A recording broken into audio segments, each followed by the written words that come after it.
Hi guys, Dave from Nerdarchy, 4 nerds by nerds, hanging out with this nerd. Nerdarchy's Ted. If you guys are doing this with your necromancers in your games, they are evil.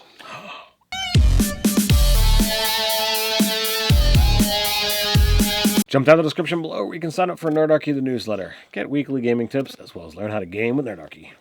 That's it, man. I've had it with you guys. I told you time and time again, you cannot make a good necromancer if he's animating the dead. I don't care what you say, what BS excuse you give. I went to the monster manual. I read some stuff. You guys are just wrong.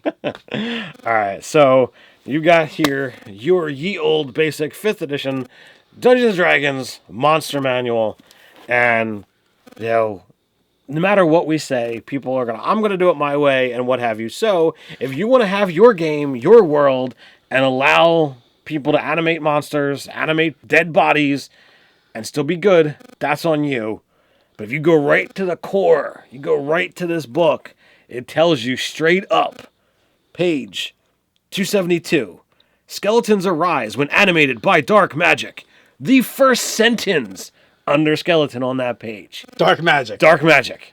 Does that mean like good and cuddly? Dark magic is bad. Oh. Now, I will support anybody's claim that wants to use the school of necromancy and be a good guy, as long as you are not using the spells that animate and summon the dead. It says it right there. You jump down a little bit. Whatever sinister force awakens a skeleton, infuses its bones with a dark vitality, adhering joint to joint and reassembling dismantled limbs. Oh, that doesn't sound too bad. Sinister is good, right? Sinister and dark vitality. Oh. Jump down even further. What if you get permission? Permission from the dead? Yeah, to use sinister and dark vitality and dark magic. So we jump down a little bit further. They're obedient servants. Although they lack the intellect that they possessed in life, skeletons aren't mindless. So this goes even further to support your claim that you are literally pulling the soul, some semblance of what they were in life, back into this body to animate it. Because they have sentience. Because they have sentience. They're not mindless. And it says that they possessed in life. So maybe not this body's soul, but some form of life has been removing them from the beyond and shoving it into this body and being said, do what you're told to do. Well, maybe it's just skeletons. Maybe it's an anomaly. All right, so you want me to jump to zombies? Yeah, they can't be all bad, right? I mean, we know that like the greater undead are bad, but skeletons and zombies, they've got to be, easier. All right, so from somewhere in the darkness, a gurgling moan is heard. A form lurches into view, dragging one foot as it raises its bloated arms and broken hands. The zombie advances, driven to kill anyone too slow to escape its grasp. Pretty okay with that. It's just a description. It's only killing slow people. But the next phrase, dark servants, in bold, plain as day. Sinister necromantic magic infuses the remains of the dead, causing them to rise as zombies to do their creator's bidding without fear or hesitation. Sinister necromantic magic. You don't need to go any further than that. Well, wait a minute. They're being influenced, right? If you just leave them by themselves, they're probably really good guys. The magic, we jump down a little bit further, animating a zombie imbues it with evil. Don't!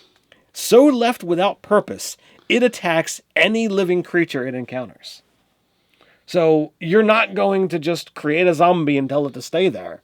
It's mindless. It is infused with dark, evil magic to attack anything around it.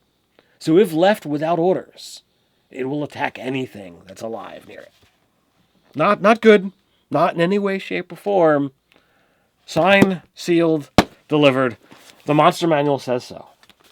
So, in essence, you cannot animate undead without wielding dark magic. To be clear.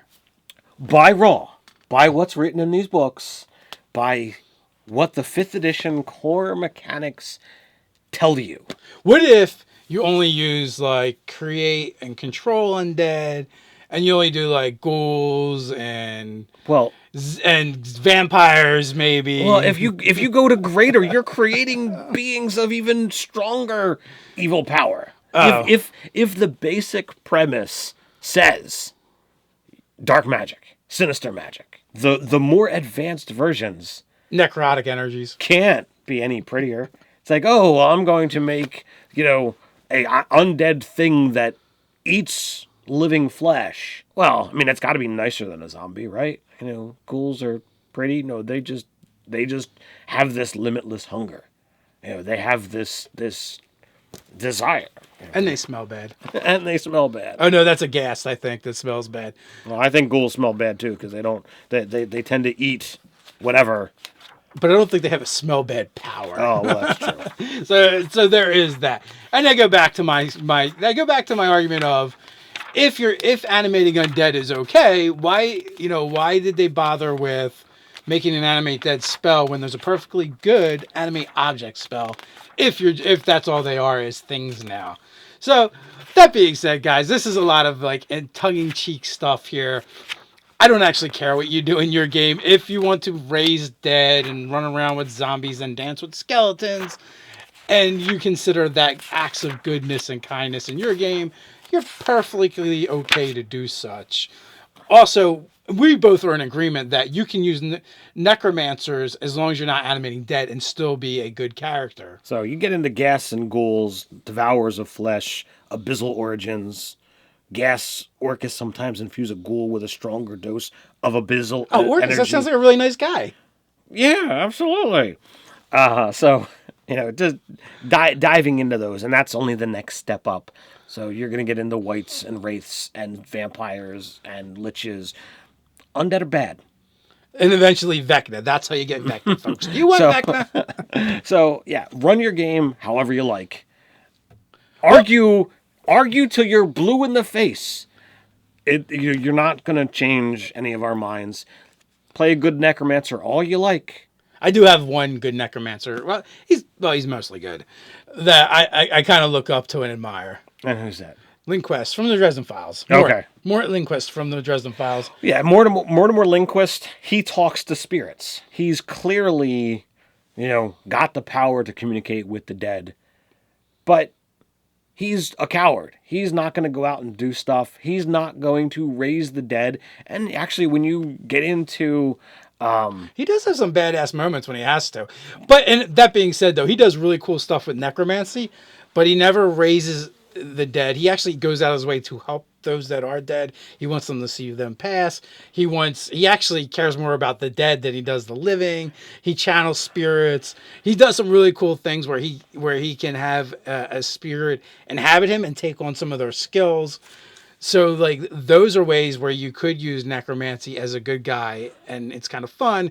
And I would love to see more powers like that, or even a necromancer class or wizard tradition that lets you do that. That'd be a lot of fun. Yeah, you want to learn more about how that happens. You can check out Ghost Story by Jim Butcher. It really focuses on that undead aspect, and I'm not going to get into why because spoilers. But yeah, a lot of fun. Mort's a great character, and totally an idea of how to do necromancy with that good bent. Although I think he's mostly neutral, but. Well, he's like lawful good to spirits. Lawful good to spirits. After everybody else. you want to run your games, however you like. That's just fine. There's lots of ways to have this conversation, but when the monster manual says dark and sinister necromantic magic, make skeletons, make zombies, I'm sorry. And they're bad guys. It's like it says these guys are bad guys. You're not going to convince us. Sorry to belabor the point. Sorry to keep shoving it down your throats, but... Continue the argument down below. Book says so. So while you're down there, don't forget to like, share, and subscribe. You can check us out on Nerdarchy.com. So until next time, stay nerdy.